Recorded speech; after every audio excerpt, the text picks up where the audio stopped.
Hi, my name is Julia Braga, and I'm going to talk to you a little bit today about bringing coherence to the system, specifically as it relates to my case study and the coaching priorities and strategies that I employed. I focused my case study on Coronado High School.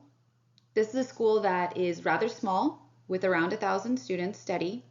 It's a high-performing school, has very low socioeconomically disadvantaged students and low English learners. So it's an affluent school that is high performing.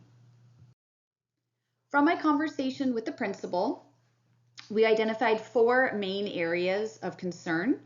These are that Common Core state standards are inconsistently taught among and within departments. There's a need for additional student-to-student interactions in most classes.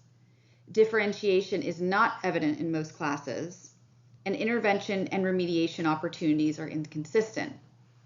So we went ahead and we prioritized these as the need for additional student-to-student interactions in most classes being the most obvious in our social sciences department, which relies heavily on a lecture model of pedagogy.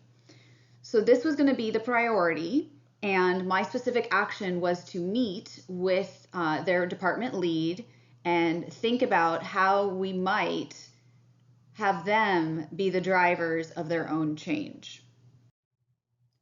So the coaching strategies that I employed were 3-prong. I like to use these 3 structures with really any teacher that I'm working with and a coaching plan that I'm developing. So the first is that it's a collaborative approach to coaching. You're working together towards a goal. You're creating that goal together. It's not that I'm the coach and I know what the heck I'm doing and you know nothing. It's in fact that we're working together to figure this out and decide what is the priority. Number 2, it's always going to be a student-centered focus.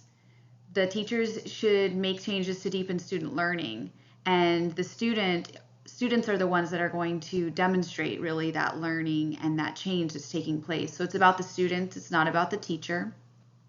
And the third thing is time.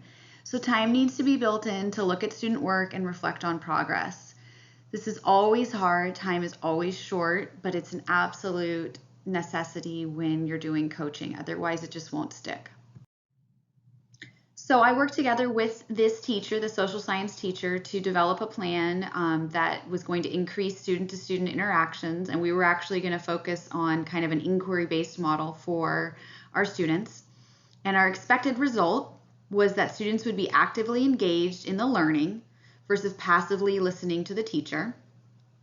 And we were going to move this cognitive load onto the students. We're going to measure success through classroom observations. So how many student-to-student interactions am I seeing? These should increase over the baseline as time progresses. And student work would have evidence of higher order thinking versus kind of that fact regurgitation. The work that I just described is based on the coherence framework that Foulon and Quinn describe in their book. So it's this idea of focusing direction, cultivating collaborative cultures, deepening learning, and securing accountability. I hope I've properly explained my case study and the coaching priorities and strategies that I implemented to enact real change.